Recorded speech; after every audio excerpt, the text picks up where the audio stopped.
सभी सुंदर साथ जी के चरणों में कोटान कोट प्रेम प्रणाम। सुंदर साथ जी, पिछली वीडियो में हमने श्री परिक्रमा ग्रंथ के प्रकरण 5 की 20 तक की चौपाई का पाठ पूर्ण किया था। आज हम आगे की चौपाइयों का पाठ करेंगे। सुंदर साथ जी, अगर आपको यह वीडियो अच्छा लगे तो प्लीज़ लाइक करें और जो भी सुंदर साथ आपके साथ जुड़े हुए हों उन सबको भी यह वीडियो अवश्य शेयर करें। सुंदर साथ जी, जिन्होंने अब तक हमारे इस चैनल को सब्सक्राइब नहीं किया वे प्लीज़ इस चैनल को सब्सक्राइब कर दें ताकि आने वाली नई वीडियो का नोटिफिकेशन आपको तुरंत मिल जाए। शोभा वन संध्या समय फल फूल खुशबोए साथ बैठा पाट ऊपर बीच सुंदर स्वरूप दोए। संध्या के समय इन वनों की शोभा अद्वितीय होती है। यहाँ के फल तथा फूलों से सुगंधी आती है। सखियाँ इस समय पाट के घाट पर बैठती हैं। श्री राजश्यामा जी अब उनके मध्य में विराजमान होते हैं। बीच बैठक राजश्यामा जी साथ गुरुद्वारे घेर साजे सकल सिंगार शोभा क्यों कहूँ इन बेर। श्री राजश्यामा जी मध्य में विराजमान होते हैं। उनको चारों ओर से घेर कर सखियां बैठी हुई होती हैं। वे सभी संपूर्ण श्रृंगार से सजी हुई है। इस समय उनकी शोभा का वर्णन कैसे किया जाए। साथ बैठा पाट ऊपर लग कठेड़े भराए जोत करी आकाश लो जानो आकाश में न समाए। पाट के घाट पर सभी सखियां कठहरा से लगकर बैठी हैं। यहाँ की ज्योति आकाश में पहुँचती है। ऐसा प्रतीत होता है मानो वह आकाश में भी नहीं समा रही हो। कई रंग नंग कठेड़े पड़त जल में झाई तेज ज्योत जो उठत तले मावे न आकाश माही। कठहरा के विभिन्न रत्नों के रंगों का प्रतिबिंब यमुना जल में पड़ता है। उनसे निकला हुआ प्रकाश वहाँ की भूमि तथा आकाश में भी नहीं समाता है।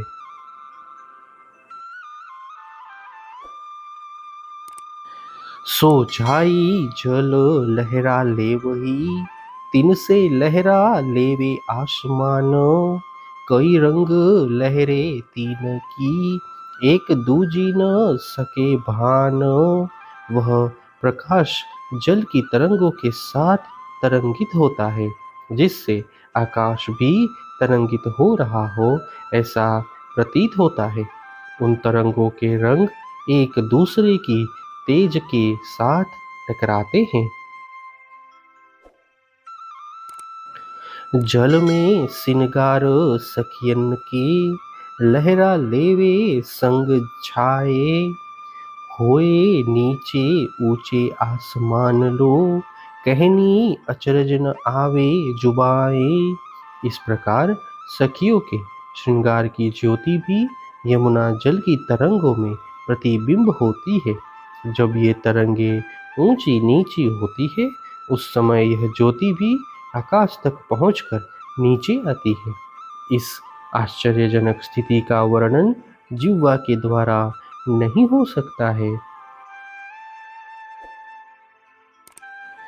जेती जुगत पाट ऊपर सब लहरा लेवे माहे जल जानो तले ब्रह्मांड दूजो भयो भयो आसमान ज्योत सकल। पाट के घाट में जितनी शोभा है वह सभी यमुना जल के तरंगों के साथ तरंगित होती है। ऐसा लगता है मानो नीचे यमुना जल पर कोई दूसरा ही ब्रह्मांड बना हुआ हो और उसकी ज्योति पूरे आकाश तक व्याप्त हो रही हो। वन पाट जोत आसमान लो, सब देखत जल माही।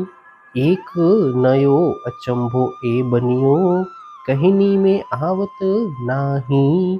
पाट के घाट तथा अमृतवन की ज्योति आकाश तक फैली हुई है तथा यमुना जल पर भी प्रतिबिंब दिखाई देती है।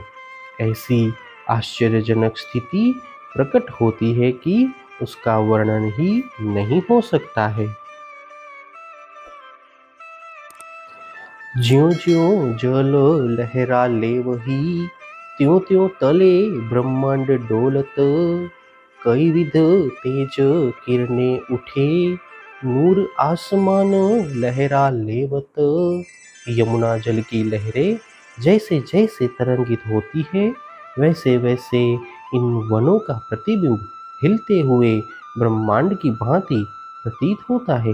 उनसे विभिन्न प्रकार की किरणें उठती है और उनका प्रकाश आकाश तक तरंगित होता है। ये ब्रह्मांड कहो न जावही, पर समझाए न निमुना बीन।